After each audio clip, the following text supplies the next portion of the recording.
Bismillahirrahmanirrahim. Dear students, Assalamu alaikum. Today we are going to study synthesis of cellulose, one of the major component of plant cell wall. तो सबसे पहले हम cellulose की कुछ basic chemistry की बात कर लेते हैं. Cellulose is made up of long unbranched chain of at least 500 beta D glucose molecules. Cellulose is made up of beta D glucose molecules. Cellulose polymer है ग्लूकोज का, और जो ग्लूकोज यहाँ पर होते हैं वो बीटा डी ग्लूकोज है. And these beta D glucose molecules are linked with each other by beta 1,4 glycosidic linkage. आप यहाँ पर देख सकते हैं ये एक बीटा डी ग्लूकोज मॉलिक्यूल है, ग्लूकोपायरानोज. इसकी कार्बन नंबर 1 का हाइड्रोक्सी ग्रुप ऊपर है, इसलिए ये बीटा. और ये दूसरा बीटा डी ग्लूकोज मॉलिक्यूल है, इसकी कार्बन नंबर 1 ये वाली, कार्बन 2, कार्बन 3, कार्बन 4, कार्बन 5 और ये कार्बन 6.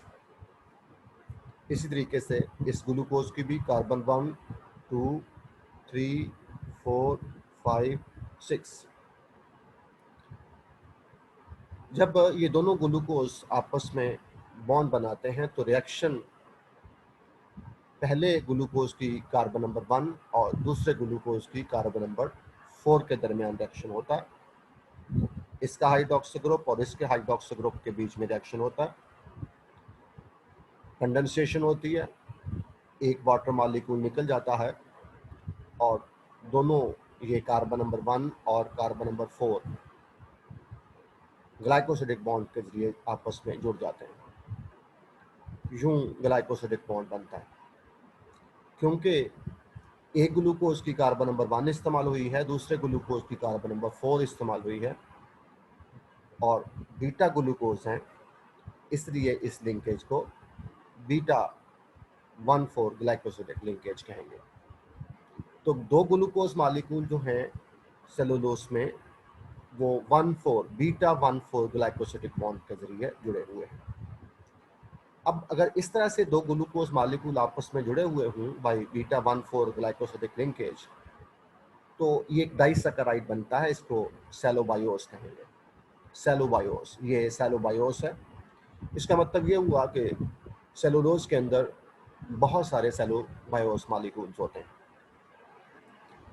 और इसमें एक और बात याद रखिएगा कि एवरी सेकंड ग्लूकोज मॉलिक्यूल, ये फर्स्ट ग्लूकोज है, ये 1,4 लिंकेज, ये सेकंड ग्लूकोज है, और alternate glucose molecule then rotate to 180. एक के बाद दूसरा ग्लूकोज मॉलिक्यूल जो है वो 180 पे रोटेट कर जाता है. इसकी वजह से चेन को स्टेबिलिटी मिलती है, चेन लीनियर रहती है. तो अभी तक हमने ये पढ़ा कि cellulose is made up of long unbranched chain of glucose molecules, and here the glucose isomer are beta D glucose molecules, or these beta D glucose molecules are linked with each other through beta 1,4 glycosidic linkage, or here every alternate glucose molecule residue is inverted. यूं glucose molecule 1,4 glycosidic bond के जरिए जुड़कर एक chain बनाते हैं. 36 of such chains are arranged in a parallel way to form cellulose microfibrils. इस तरह की 36 चेन, ग्लूकोज मॉलिक्यूल की 36 चेन जो हैं वो पैरेलली आपस में जुड़कर माइक्रोफाइबर बनाती हैं. और इंडिविजुअल चेन उस माइक्रोफाइब्रिल में हाइड्रोजन बॉन्ड के जरिए जुड़े होते हैं. Many microfibril then combine to form cellulose fiber, which have the diameter of 5 to 12 nanometer, or they are laid down on the cell surface in several layers, distinguished by different orientation of their fibers. Cellulose के molecule, cellulose के fibre जो हैं वो layers की शक्ल में arrange होते हैं. एक लेयर के फाइबर दूसरी लेयर के साथ 90 का एंगल बना रहे होते हैं, जैसे आपको पहले क्लासेस में पढ़ा था क्रिस क्रॉस अरेंजमेंट होती है. ये वही बात कर रहा है. आप यहाँ पर देख सकते हैं कि ये एक उसने प्लांट सेल दिखाया. प्लांट सेल की वॉल में से ये सेलुलोज फाइबर की मुख्तलिफ लेयर्स की शक्ल में अरेंजमेंट. एक सेलुलोज फाइबर में ये माइक्रोफाइब्रल है और माइक्रोफाइब्रल के अंदर 36 सेलुलोज की चेन्स हैं और हर चेन जो है वो बीटा डी ग्लूकोज मालिक्यूल की बनी हुई है और बीटा डी ग्लूकोज मालिक्यूल आपस में 1,4 ग्लाइकोसिडिक बॉन्ड के जरिए जुड़े हुए हैं और इसमें हर अल्टरनेट जो ग्लूकोज मालिक्यूल जो है वो इन्वर्ट हो जाता है टू 180, जो स्ट्रक्चर को, जो चेन को लीनियरपन देता है, चेन की जो स्टेबिलिटी है उसको कायम रखता है. देन सेलुलोज की बायोसिंथेसिस कहाँ पर होती है, वो मशीनरी कैसी है, हमने ये बात करनी है. Cellulose microfibrils are synthesized by large ordered protein complexes called particle rosettes or terminal complexes that are embedded in the plasma membrane. वो कहना ये चाह रहा है कि सेलुलोज माइक्रोफाइब्रल बनाने के लिए जो कम्प्लेक्स एंजाइमेटिक मशीनरी है उसको क्या कहते हैं, पार्टिकल रोजेटिस या टर्मिनल कॉम्प्लेक्सेस, और ये कहां पर मौजूद होते हैं, प्लाज्मा मेम्ब्रेन में. The complex enzymatic machinery which synthesize cellulose microfibrils are called particle rosettes or terminal complexes which are embedded in the plasma membrane. ये जो रोजेटीज हैं, ये टर्मिनल कॉम्प्लेक्सेस हैं. It's one part position in the cytosol. उनका एक हिस्सा cytosol में होता है which bind substrate UDP glucose, जो UDP ग्लूकोज को बाइंड करवाता है, and other part extending to the outside responsible for elongating and crystallizing the cellulose molecule in the extracellular space. आप देख सकते हैं ये प्लाज्मा मेम्ब्रेन है, लिपिड की बाइलेयर, और ये प्रोटीन कॉम्प्लेक्स है जिसको रोजेटी बोलते हैं. Protein complex, Rossetti, terminal complexes. इसका एक पार्ट जो है वो साइटोसोल की तरफ है, ये वाला. ये यूडीपी ग्लूकोज को साइटोसोल से इस्तेमाल करके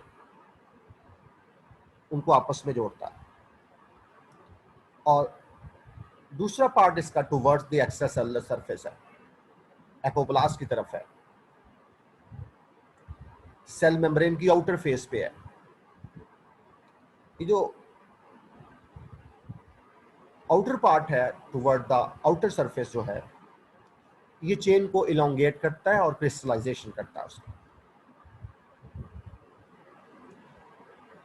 अगर हम इस रोजेटी कॉम्प्लेक्स को देखें तो हमें पता चलता है कि the Rossetti complex are composed of 6 large particles arranged in a regular hexagon. 6 particles हैं और हर पार्टिकल में आगे 6 सब यूनिट हैं। जैसा कि यहाँ ये फिगर में दिखाया गया है कि ये एक सेलुलोज सिंथेस कॉम्प्लेक्स, एक पार्टिकल, और ये 6 पार्टिकल जो हैं वो एक सब यूनिट बना रहे हैं, और फिर 6 इस तरह के सब यूनिट जो हैं वो हेक्सागोन की फॉर्म में अरेंज है। इस रोजेटी कॉम्प्लेक्स में सेवरल प्रोटीन्स हैं, इंक्लूडिंग कैटालिटिक सब unit of cellulose synthase. Cellulose synthase क्या वो कॉम्प्लेक्स मशीनरी, वो कॉम्प्लेक्स एंजाइम है जो सेलुलोज बना रहा है, उसका जो कैटालाइटिक सब यूनिट है वो भी यहां मौजूद है, वो टर्मिनल कॉम्प्लेक्स का हिस्सा है। सेवरल प्रोटीन के अलावा जो सेलुलोज सिंथेस का कैटालाइटिक सब यूनिट है वो भी इस टर्मिनल कॉम्प्लेक्स का हिस्सा है।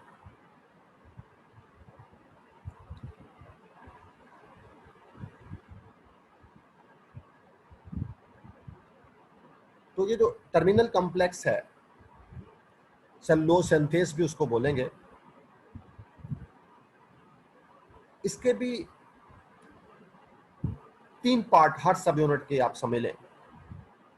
एक तो ये कैटालिटिक सब यूनिट है जो कैटालिसिस का काम करता है, और एक पोर सब यूनिट है जो सेलुलोज माइक्रोफाइब्रल को एक्सट्रूड करता है, मेम्ब्रेन की बाहर की तरफ भेजता है, और तीसरा सब यूनिट है क्रिस्टलाइजेशन सब unit.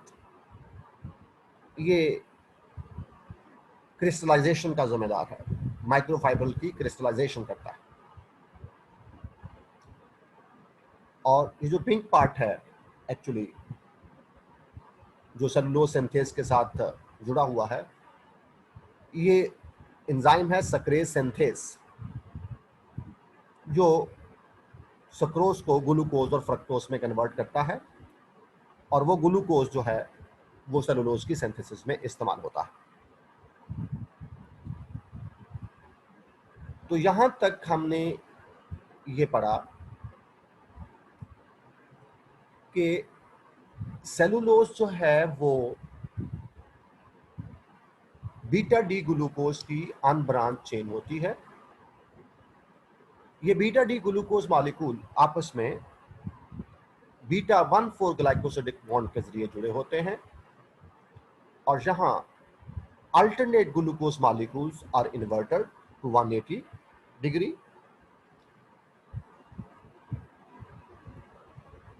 Glucose beta D glucose molecule की चेन्स बनती हैं, और वो 36 चेन्स अरेंज होकर एक पैरेलल तरीके से अरेंज होकर माइक्रोफाइबर बनाती हैं, और एक माइक्रोफाइबर के अंदर जो सेलुलोज की चेन्स होती हैं, ग्लूकोज मॉलिक्यूल की चेन जो हैं वो हाइड्रोजन बॉन्ड के जरिए जुड़ी हुई हैं। कई माइक्रोफाइबरल इकट्ठे होकर सेलुलोज फाइबर बनाते हैं जिसका डायमीटर 5 to 12 नैनोमीटर है, और वो लेयर्स की शक्ल में सेल की सरफेस के ऊपर अरेंज होंगे, और लेयर्स एक दूसरे से ओरिएंटेशन ऑफ फाइबर में मुख्तलिफ हैं। मैंने आपको ये भी बताया कि वो 1,4 लिंकेज किस तरह से होती है, ये डायग्राम आपको बता रही है। इसके अलावा जो सेलुलोज का थोड़ा सा स्ट्रक्चर, 3 ग्लूकोज मोनोमर जुड़े हुए हैं, 2 ग्लूकोज मोनोमर जो हैं उनको सेलोबायोज कहते हैं, जो एक डाइसैकेराइड है। और फिर सेलुलोज बनाने की जो मशीनरी है, जो एंजाइम कॉम्प्लेक्स है, उसको पार्टिकल रोजेटी या टर्मिनल कॉम्प्लेक्सेस कहते हैं, जो प्लाज्मा मेम्ब्रेन के अंदर मौजूद हैं। इन पार्टिकल रोजेटी या टर्मिनल कॉम्प्लेक्स का एक हिस्सा साइटोसोल की तरफ है, जो यूडीपी ग्लूकोज, जो सबस्ट्रेट होता है सेलुलोज बनाने के लिए, यूडीपी ग्लूकोज को इस्तेमाल करता है, बाइंड करता है। और दूसरा हिस्सा पार्टिकल रोजेटी का वो बाहर की तरफ निकला होता है, toward the outer surface of plasma membrane. वो सेलुलोज की मॉलिक्यूल्स की एलोंगेशन करता है, क्रिस्टलाइजेशन करता है एक्स्ट्रासेलुलर स्पेस में। ये जैसे कि डायग्राम में दिखाया गया है कि ये एक रोजेटी प्लाज्मा मेम्ब्रेन के अंदर दिखाया गया। इसमें 3 किस्म के सब यूनिट हैं। कैटालिटिक सब यूनिट, जो एक्चुअली कैटालिसिस करते हैं, बीटा डी ग्लूकोज मॉलिक्यूल की आपस में जोड़कर चेन की इलोंगेशन करते हैं। पोर सब यूनिट है, जो चेन को बाहर की तरफ भेजते हैं, एक्सट्रूड करते हैं। और क्रिस्टलाइजिंग सब यूनिट्स एंड पे हैं। ये क्रिस्टलाइजिंग सब यूनिट्स जो हैं, ये एक्चुअली माइक्रोफाइबर की क्रिस्टलाइजेशन करते हैं। और साथ ही इस सेलुलोज सिंथेस के साथ मुंसलिक एक और एंजाइम है सक्रेज सिंथेस, जो सुक्रोज की हाइड्रोलाइसिस करके उसको ग्लूकोज और फ्रक्टोज में कन्वर्ट करता है। ये ग्लूकोज मॉलिक्यूल सेलुलोज की सिंथेसिस में इस्तेमाल होंगे। तो रोजेटी कॉम्प्लेक्स या टर्मिनल कॉम्प्लेक्सेस या सेलुलोज सिंथेस, ये एक ही चीज के नाम है।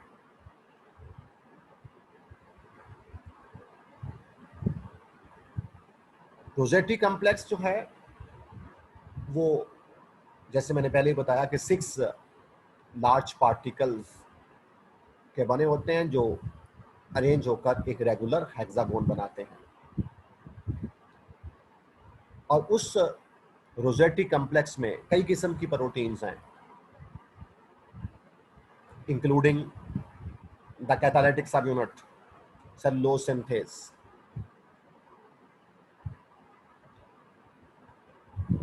ये एक पार्टिकल दिखाया,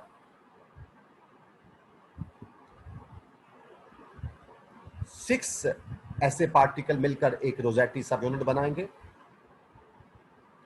और फिर वो जो कंप्लीट रोजेटी है, उसके अंदर इस तरह के 6 रोजेटी सब यूनिट होंगे। This is something about terminal complexes, rosette complexes, cellulose synthase या machinery of cellulose synthase, cellulose synthesis की मशीनरी। इसमें सबसे मुश्किल बात ये है, और ये डिबेटेबल बातें भी हैं, वैरायटी भी है, मुख्तलिफ मॉडल्स हैं, और ये सब कुछ ऑल ट्रूथ नहीं है। हो भी सकता है, नहीं भी हो सकता। देन सेलुलोज की सिंथेसिस के दौरान जो मुख्तलिफ स्टेप्स हैं, हम उनकी बात करेंगे।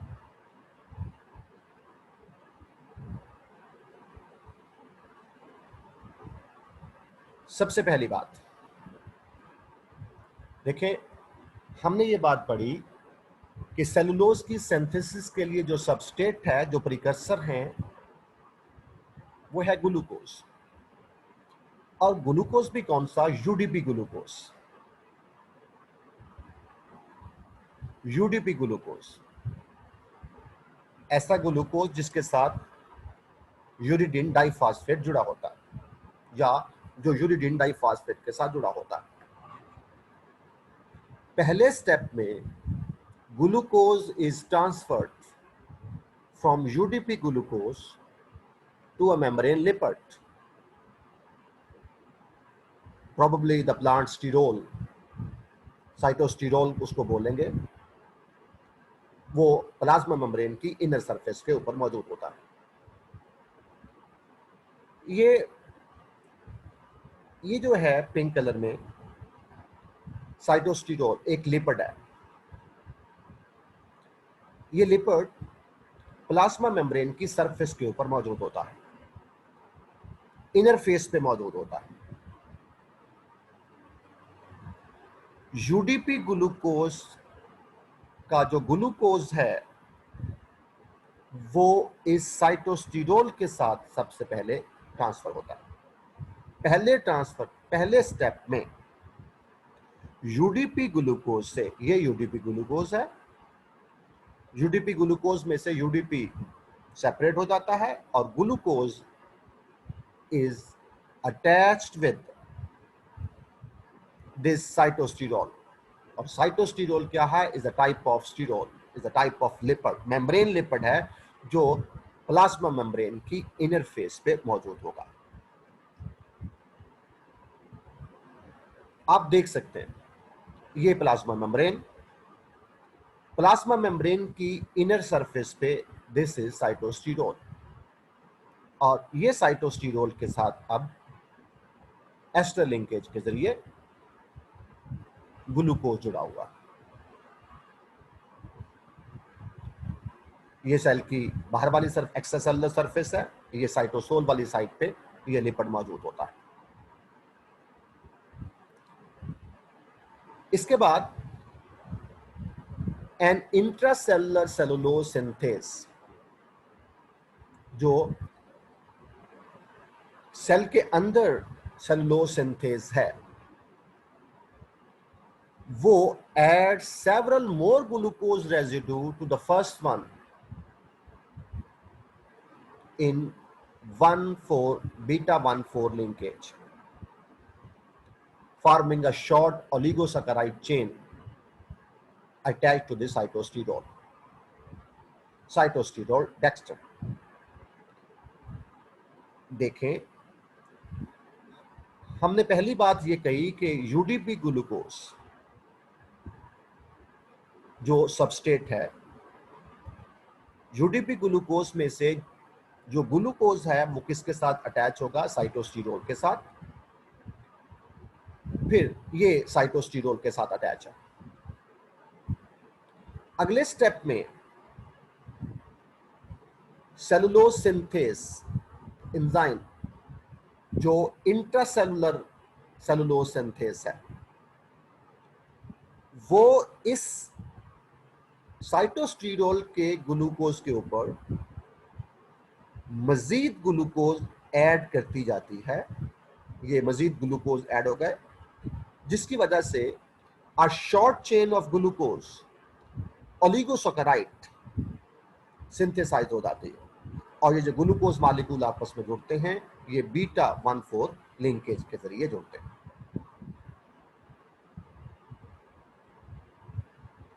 पहला यूडीपी ग्लूकोज किसके साथ जुड़ा? साइटोस्टेरोल के साथ। ग्लूकोज जुड़ गया, यूडीपी पैदा हो गया।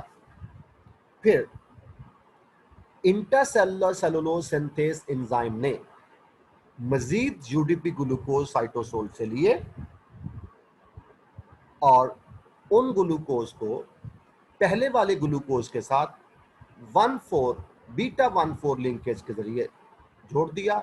यूं अ short chain of glucose molecule oligosaccharide की चेन बन गई, जो किसके साथ जुड़ी हुई है? साइटोस्टेरोल के साथ। ये सेकंड स्टेप है, रिपीट कर लेते हैं। पहले स्टेप में glucose is transferred from UDP glucose two membrane lipid, membrane lipid पे ट्रांसफर हो गया, और मेम्ब्रेन लिपिड साइटोस्टेरोल उसका नाम है, जो प्लाज्मा मेम्ब्रेन की इनर फेस पे मौजूद है। दूसरे स्टेप में an intercellular cellulose synthase, cell के अंदर मौजूद एक सेलुलोज सिंथेस है वो मेम्ब्रेन के ऊपर ही। Intercellular cellulose synthase adds more glucose residue to the first one, वो पहले वाले के साथ मजीद ग्लूकोज रेजिड्यू जोड़ देती। पहला कौन सा? जो साइटोस्टेरोल के साथ जुड़ा है। और लिंकेज कौन सी होगी? Beta 1,4 linkage, forming a short oligosaccharide chain attach to the sitosterol. एक ऑलिगोसैकेराइड की शॉर्ट चेन बन जाती है जो साइटोस्टेरोल के साथ जुड़ी होती है। आप यहां पर देख सकते हैं। Then cytostirol, dextrin, the whole cytostirol dextrin flips across to the outer face of the plasma membrane. जो साइटोस्टिरोल है जिसके साथ शॉर्ट चेन ऑफ ग्लूकोज जुड़ी हुई है, जिसको साइटोस्टिरोल डेक्स्ट्रिन कहते हैं, वो फ्लिप करता है, वो टर्न करता है to the outer face the plasma membrane. वो प्लाज्मा मेम्ब्रेन के अंदर वाली फेस से बाहर वाली फेस की तरफ टर्न कर जाता है। और आउटर फेस पे जाके क्या होता है? In the outer face of plasma membrane most of the polysaccharide chain is removed by endo 1,4 glucanase enzyme. वो जो डेक्स्ट्रिन चेन बन रही थी उसमें से बहुत सारे ग्लूकोज मॉलिक्यूल जो हैं वो रिमूव हो जाते हैं। और रिमूव कौन करता है? एक एंजाइम है endo 1,4 ग्लूकानेज। Then shortened cytostirol dextrin primer now associate covalently with another form of cellulose synthase. देखिएगा,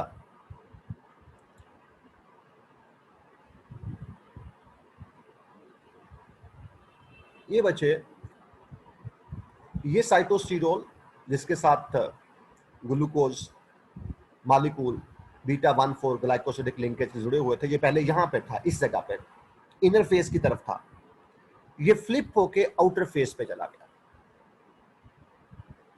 आउटर फेस पे जब गया तो इस चेन में से कई ग्लूकोज मॉलिक्यूल रिमूव हो गए, ये चेन छोटी हो गई। और जब चेन छोटी हो गई तो इसके बाद जो शॉर्टर चेन थी वो एक और सेलुलोज सिंथेस के साथ जुड़ गई। और ये वाली सेलुलोज सिंथेस जो है ये toward the outer face of plasma membrane मौजूद है। और यहां साइटोस्टिरोल डेक्स्ट्रिन को शॉर्ट करने वाली जो एंजाइम है, ग्लूकोज मॉलिक्यूल को रिमूव करने वाली जो एंजाइम है, वो एंडो 1,4 बीटा ग्लूकानेस है। अब जो शॉर्टन साइटोस्टिरोल डेक्स्ट्रिन थी, वो साइटोस्टिरोल से ये वाली चेन छोटी होने के बाद उतरी, यहां से सेपरेट हुई, और ये एक और cellulose synthase which is present on the outer face of the plasma membrane उसके साथ अटैच हो गई। अब ये जो आउटर फेस पे सेलुलोज सिंथेस है, it will use UDP glucose molecule and add glucose to this chain। वो इसको सेलुलोज की जो चेन है उसको इलोंगेट करेगी।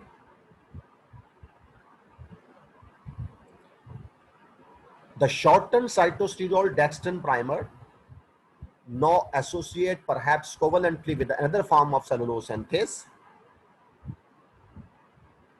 or this will elongate the chain। वो जो second form of cellulose synthase है वो चेन को elongate करेगी। इस चीज को हम रिपीट करते एक दफा देखिएगा। ये दिस इज साइटोस्टिरोल जो मेम्ब्रेन के ऊपर लिपट है। ये क्या करता है? ये यूडीपी ग्लूकोज को इस्तेमाल करते हुए ग्लूकोज को अपने साथ अटैच कर लेता है। फिर सेलुलोज सिंथेस, जो इंटरसेलुलर सेलुलोज सिंथेस है, वो इस ग्लूकोज के ऊपर और ग्लूकोज ऐड करती जाती है, और ये एडिशन जो है वो 1,4 बीटा ग्लाइकोसिडिक बॉन्ड के जरिए होती है, और इस्तेमाल यूडीपी ग्लूकोज ही होते हैं। इसके बाद ये साइटोस्टिरोल डेक्स्ट्रिन, साइटोस्टिरोल मीन ये लिपिड और डेक्स्ट्रिन मीन ये जो चेन ऑफ ग्लूकोज उसके साथ जुड़ी हुई है। Sitosterol dextrin flip to the outer face, ये फ्लिप कर जाती है, टर्न कर जाती है आउटर फेस पे, ये आउटर फेस पे चले गई। आउटर फेस पे जाकर ये जो चेन है, it is shortened by another enzyme called endo-1,4 gluconase। जब ये चेन शॉर्टन हो जाती है, छोटी हो जाती है, this shorten chain is then associated with another cellulose synthase which is present on the outer face of the plasma membrane। ये एक और आउट सेलुलोज सिंथेस के साथ जुड़ती है, और ये वाली सेलुलोज सिंथेस जो है, then by using UDP glucose elongate the chain, ये चेन को एलोंगेट करती जाती है। ये स्टेप्स होते हैं।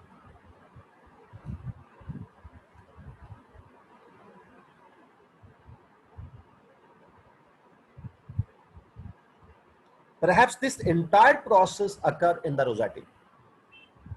ये सब कुछ रोजेटी के अंदर होता है। Whether each of the 36 cellulose chain is initiated on its own lipid primer or the primer recycled to start a number of chain is not yet clear। क्या ये 36 की 36 सेलुलोज चेन क्या एक ही प्राइमर के ऊपर बनती हैं, या प्राइमर उसको बार बार बनाता है, ये भी क्लियर नहीं। In either case, the second form of cellulose synthase extend the polymer to 500 to 1500 glucose units, extruding it onto the outer surface of the cell। एक ही लिपिड सेलुलोज की सारी चेन्स को शुरू करता है, या वो एक वक्त में एक सेलुलोज की चेन बनाना शुरू करता है, ये पता नहीं। लेकिन केस कोई भी हो, जो सेकंड सेलुलोज सिंथेस की फॉर्म है वो 500 से लेकर 15,000 ग्लूकोज यूनिट्स के पॉलीमर को बनाती है और उसको बाहर निकालती है toward the outer face of the cell. The action of enzyme is processive। One enzyme molecule add many glucose units before releasing the growing glucose cellulose chain। The direction of chain growth, whether addition occur at the reducing end or at the non-reducing end, has not been established। देखिए बच्चों, reducing and non-reducing end की बात कर रहे हैं।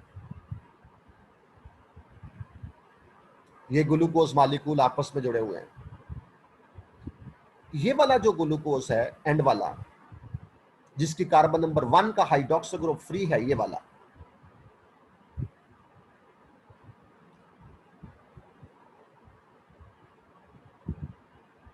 वो reducing and होगा।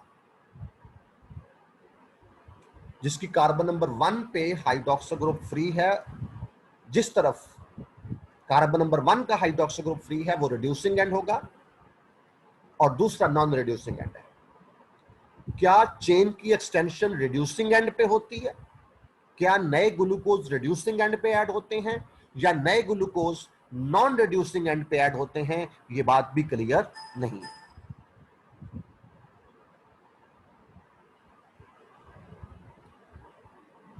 क्या कहा गया?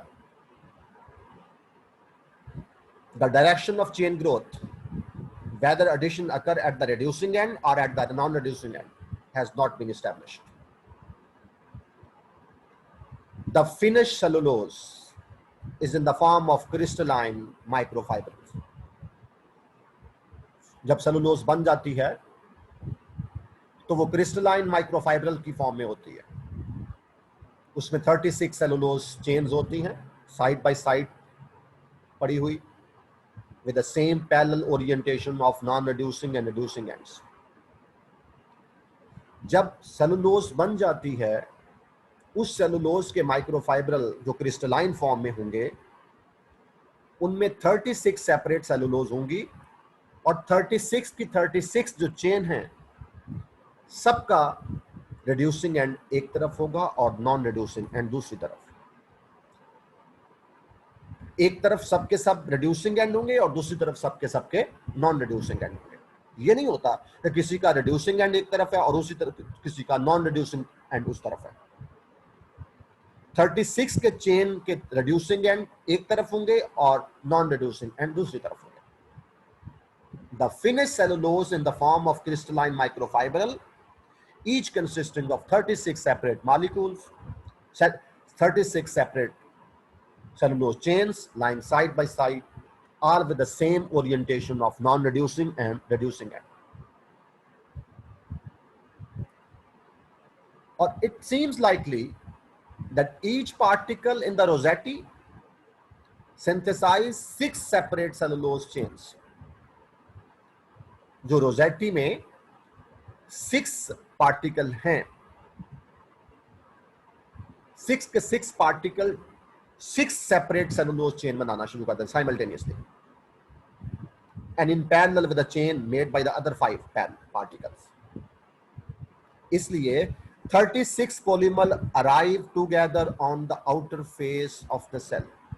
सेल की आउटर सरफेस पे 36 पॉलीमर पहुंचते हैं जो पहले ही अलाइन होते हैं, अरेंज होते हैं और उनकी क्रिस्टलाइजेशन हो जाती है as microfibril of the cell wall. क्या कह रहा है?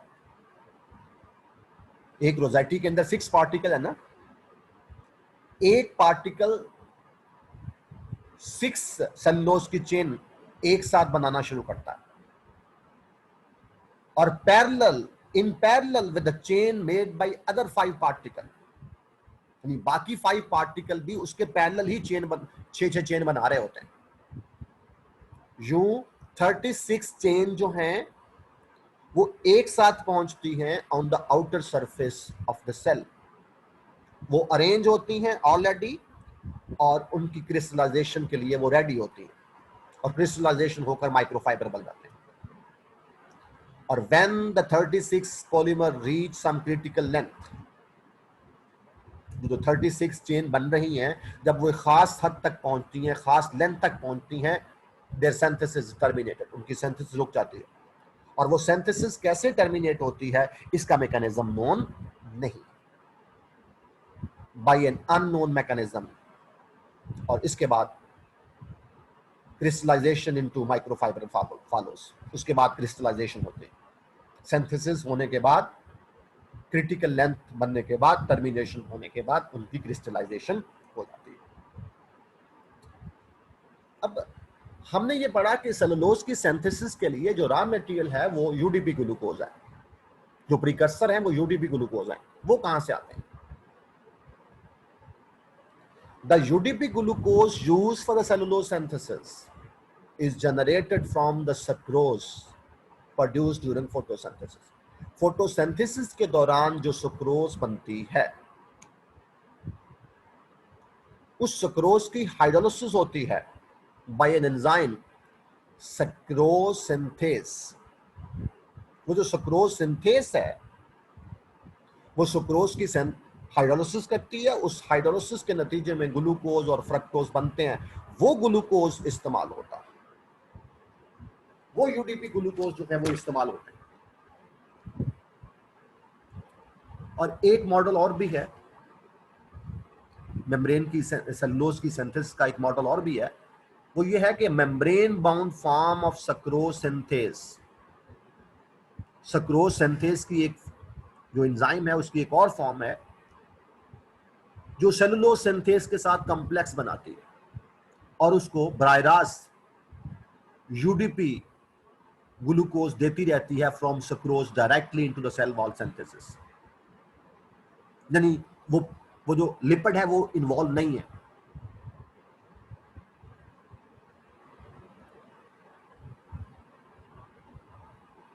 ये जैसे मैंने बताया था कि ये एक कॉम्प्लेक्स मैकेनिज्म है, ऑनगोइंग रिसर्च है,